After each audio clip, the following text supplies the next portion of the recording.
Welcome to your deep dive. Today, we're diving into Eyes in the Air, the story you sent over. Oh, yeah.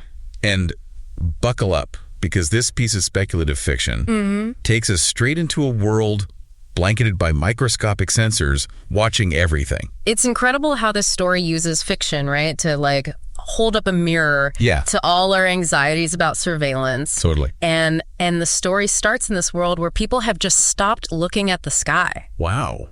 Because it's become so synonymous with just constant watchful technology, you know what I mean? It makes you wonder, like, have we already kind of started down that path a little bit? Right. Like, think about it. How often do you actually look up at the sky anymore? Yeah. We're so glued to our screens, heads down, lost in our digital worlds. It's almost like we've invited this kind of surveillance in without even realizing it.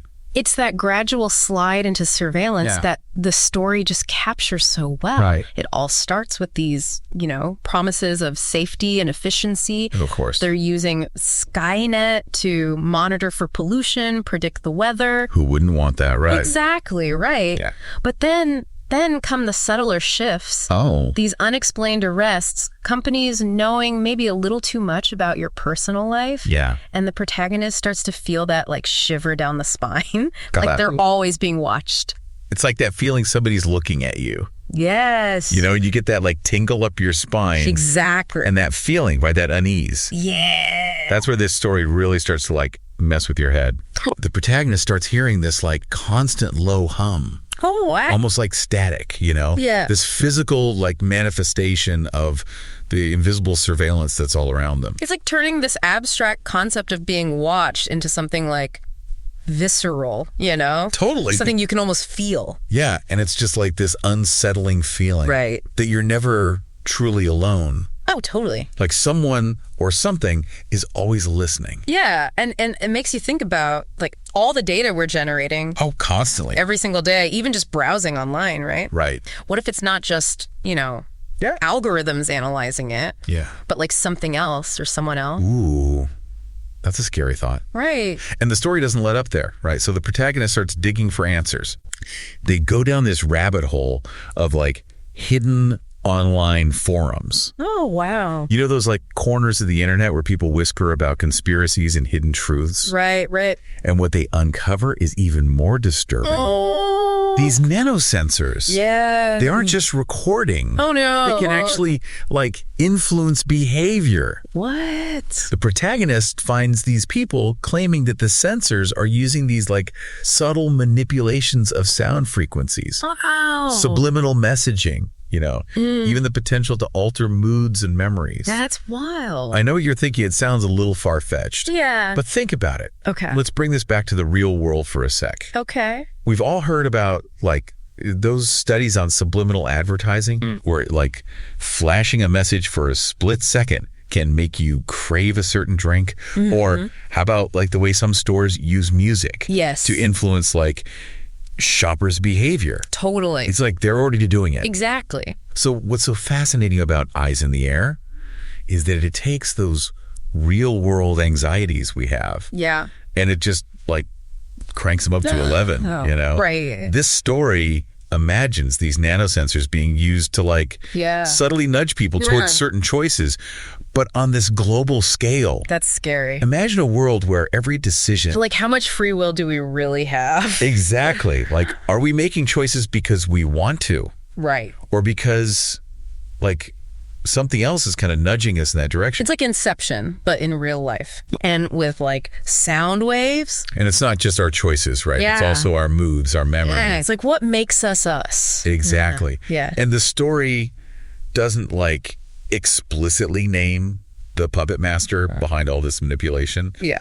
But it hints at this shadowy organization spooky. that's calling the shots, driven by this like lust for total control, right? Control over the environment, control over information, and most chillingly, control over the human mind. It's giving like Big Brother vibes. Yeah, for sure. Yeah.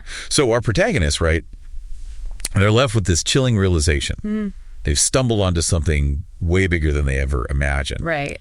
And they're right in the crosshairs. Oh, no. But they're not totally alone. Remember that mysterious contact, Knox? Yeah. Yeah. who reached out at the end of the last part. Right.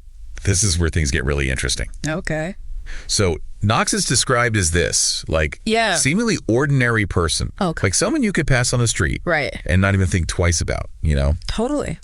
But behind that, like, unassuming facade is someone who claims to know the truth about Skynet. Okay. And they agree to meet with the protagonist. But they choose, like, the outskirts of the city. Oh. Away from all the prying eyes or ears, I guess, in this case. Right, of course. Which I thought was a nice touch. Yeah. Because it shows, like, the constant awareness that people living under this kind of surveillance are forced to develop, you know? So they meet up, and Knox doesn't hold back.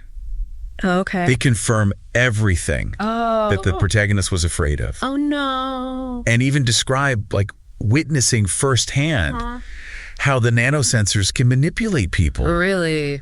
With these subtle sound frequencies. Oh. They talk about seeing people making decisions that they wouldn't normally make. Right. Their moods shifting, even like their memories being altered.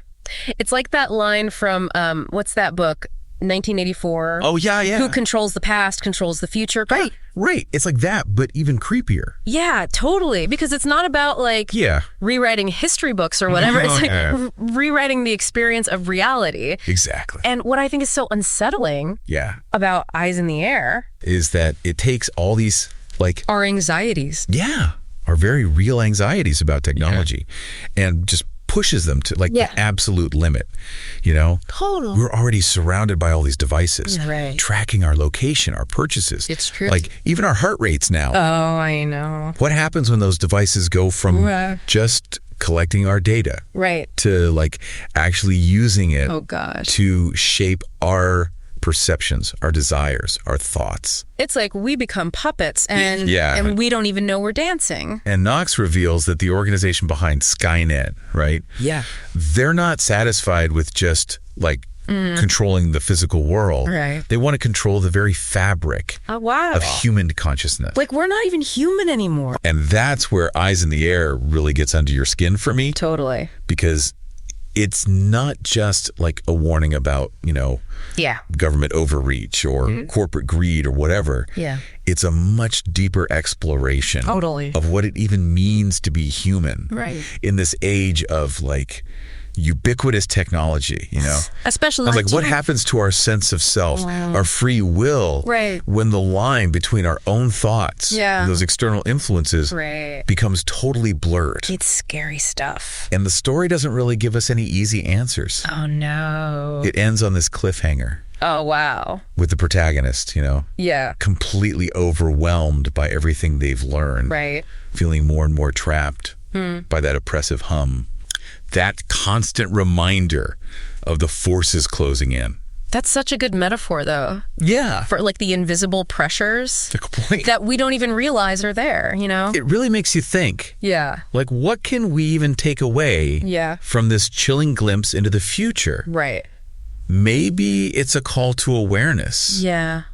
Like, we have to pay attention to the technologies we embrace. Yeah. The data we so willingly give up. Right. Because that convenience, it often comes at the cost of our autonomy. It's true. And in a world where it's getting harder and harder. Right. To tell the difference between reality and manipulation. Yeah. The price of ignorance might be way higher than we realize. For sure. So until next time, keep looking out. Keep questioning. Question everything. And remember, sometimes those unsettling truths, right? Yeah. They're hiding in plain sight. It's true.